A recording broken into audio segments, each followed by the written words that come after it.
নমস্কার বন্ধুরা, মিনু ছোট রান্নাঘরে সকলকে জানাই স্বাগত। সকাল সকাল বাজার থেকে বাটা মাছ নিয়ে এসেছি। আজ বাটা মাছের একটা রেসিপি করে আপনাদের দেখাবো। একদম টাটকা টাটকা সুন্দর সাইজের বাটা মাছ নিয়ে এসেছে, চলুন দেখে নিই। এই দেখুন, সকাল সকাল বাজার থেকে সুন্দর সাইজের বাটা মাছ নিয়ে এসেছে। বাটা মাছগুলো সবগুলো সাইজই প্রায় একরকম, একটাই শুধু একটু ছোট আছে। এই বাটা মাছগুলো কাঁচা লঙ্কা সর্ষে দিয়ে খুব সুন্দর করে ঝাল করব। মাছগুলোর মধ্যে আগে নুন আর হলুদ মিশিয়ে নেব। দিয়ে দেব নুন আর হলুদ গুঁড়ো। প্রত্যেকটা মাছের গায়ে সুন্দর করে নুন আর হলুদটা মিশিয়ে নেব।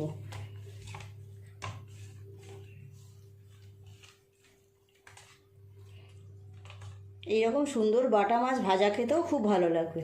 আজকে আমি দুটো ভাজাও রেখে দেব। মাছগুলো একদম টাটকা, কানকোগুলো দেখলেই বোঝা যায়। গ্যাসটা জেলে কড়াইটা বসিয়ে দিই। নিয়েছি 2 চামচ কালো সর্ষে। সর্ষেটা আমি আগে থেকে জলে ভিজিয়ে রেখেছি, তাড়াতাড়ি বাটা হয়ে যাবে তাই। আর দিয়েছি নেব এখানে 4টে কাঁচা লঙ্কা। কাঁচা লঙ্কা আর সর্ষেটার একটা পেস্ট বানিয়ে নেব।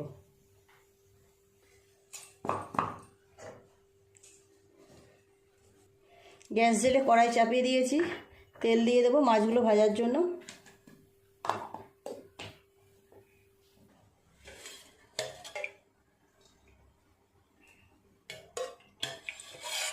বাটা মাছ তো পুকুরের মাছ, জ্যান্ত মাছ, যেভাবেই রান্না করুন না কেন খুব স্বাদ হয়। এমনিই বাটা মাছ খেতেও খুব স্বাদ, যেভাবে রান্না করা যাবে সেটাতেই সুন্দর স্বাদ আসবে।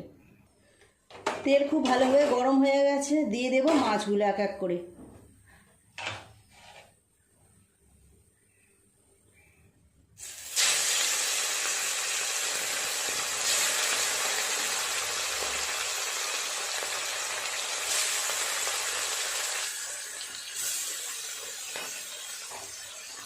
মাছগুলো ততক্ষণ ভাজা হোক, সর্ষে কাঁচা লঙ্কাটা আমি পেস্ট করে নেব।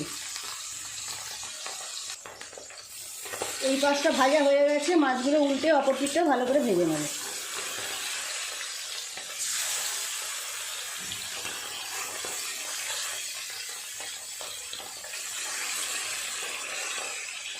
ঝিঙে আলু দিয়ে এইরকম বাটা মাছের ঝোল খেতেও কিন্তু খুব ভালো লাগে।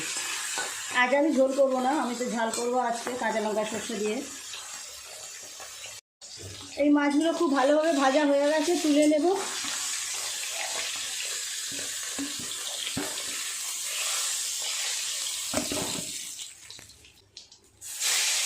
বাকি মাছগুলো আছে, এগুলো ভাজা করে নেব।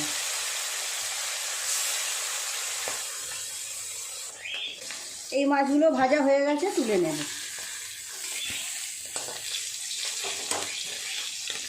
মাছগুলো ভাজা হয়ে গেছে, ঝালটা করে নেব।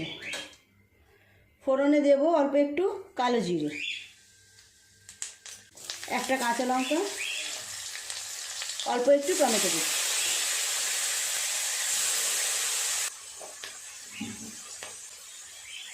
দিয়ে দেব স্বাদ মতো নুন। এই সময় নুনটা দিলে টমেটোটা খুব ভালোভাবে গলে যাবে।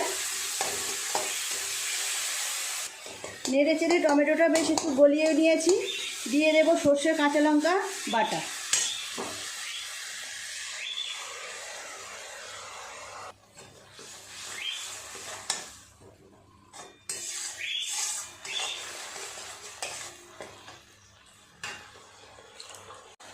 দিয়ে দেব হলুদ গুঁড়ো,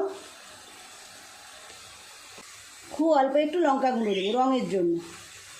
কাঁচা লঙ্কা দিয়েছি অনেকগুলো। একটু নেড়ে চেড়ে কষিয়ে নেব। তেল ছেড়ে দিলে মাছগুলো দিয়ে দেব।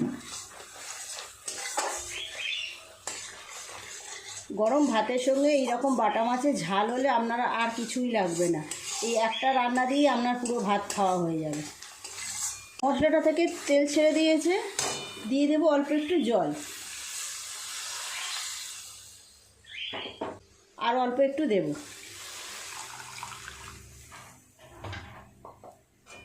খুব কম সময়ে খুব ভালো একটা রেসিপি করতে চাইলে আপনারা এইরকমভাবে ঝাল বানিয়ে নিতে পারেন।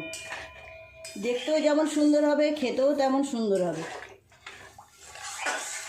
বাটা মাছ তো সবাই খেতে বেশি পছন্দ করে, কাঁটার জন্য অনেকে একটু খেতে ভয় পায়।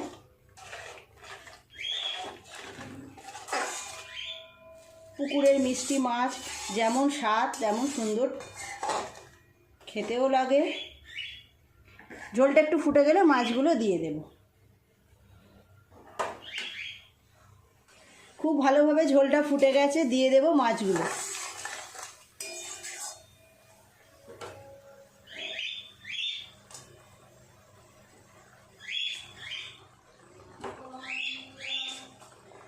মাছগুলো দিয়ে একটুখানি সময় ফুটিয়ে নিলেই তৈরি হয়ে যাবে বাটা মাছের সর্ষে কাঁচা লঙ্কা দিয়ে ঝাল।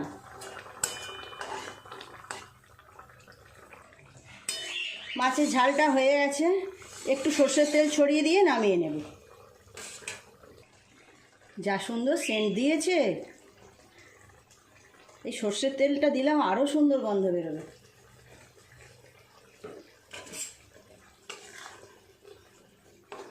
গ্রেভিটা দেখতে হয়েছে দেখুন, সর্ষের তেলটা দেওয়ার জন্য গন্ধটা আরও সুন্দর বের হচ্ছে। নামিয়ে নেব। তৈরি হয়ে গেল খুব কম সময়ে খুব সুন্দর একটা রেসিপি।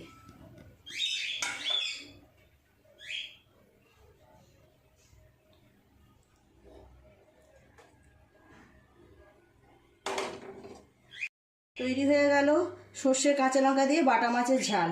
একটু ডেকোরেট করে নিলাম, দেখুন কেমন দেখতে লাগছে। প্লিজ বন্ধুরা, আজকে রেসিপিটা কেমন লাগলো কমেন্ট করে জানাবেন। ভালো লাগলে একটা লাইক করে দেবেন, শেয়ার করে দেবেন। আমার চ্যানেলটি সাবস্ক্রাইব করে পাশে বেল ঘন্টিটা অবশ্যই ক্লিক করবেন, তাহলে আমি যখনই নতুন কোনো ভিডিও আপলোড করব তার সাথে সাথে সবার আগে আপনার নোটিফিকেশনে পৌঁছে যাবে। সবাই খুব ভালো থাকবে, দেখা হচ্ছে পরের দিন নতুন কোনো ভিডিওর সাথে। নমস্কার।